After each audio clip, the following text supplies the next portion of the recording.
lubricate the threads.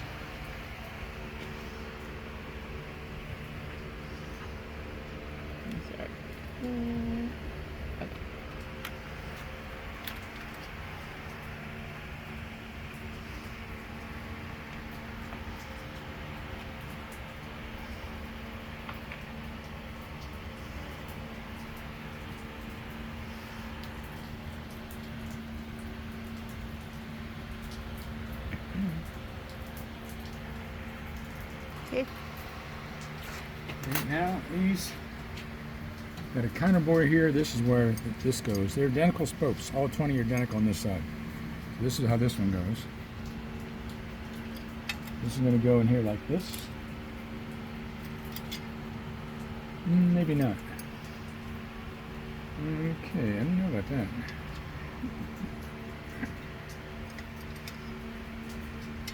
Maybe if you take the wood out. No. Okay. I'm going to take the wood out. I'm leaving it in there. It's holding it up for me.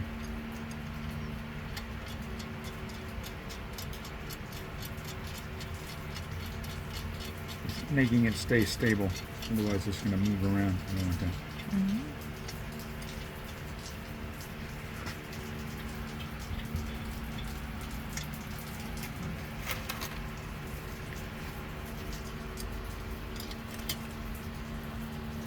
There. 1, 2, 3. 1, 2, 3. There it is. Goes in that one.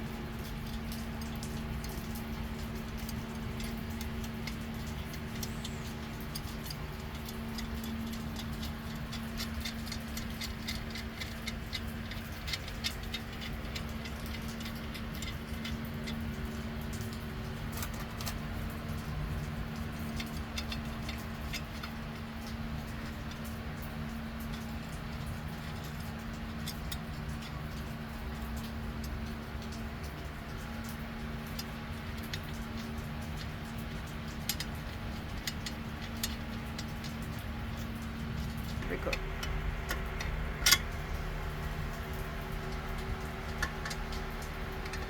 So that's a special wrench. Give me the other one, a snap-on. Okay, It's ready. all that.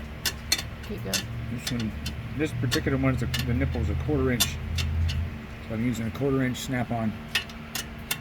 Tap it, adjustable wrench. Very convenient for this. They also make these, which are okay. They're not as good as the snap-on wrench. Snap-on wrench works better, but sometimes all you get is the other one. So.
Now with these, where do you stop the nipple thread at? Right at Just the all edge where the thread same stops. as the others? Yep. Stop when the thread stops. It's a good place to start. Mm-hmm. That way it's somewhat consistent and somewhat round. You use the same exact thread and it's going to be pretty well round and easier to true the wheel. Much easier to true.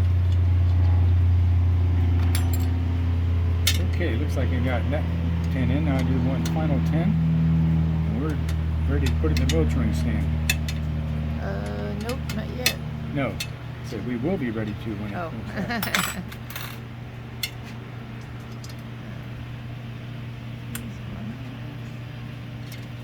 These are the outside spokes.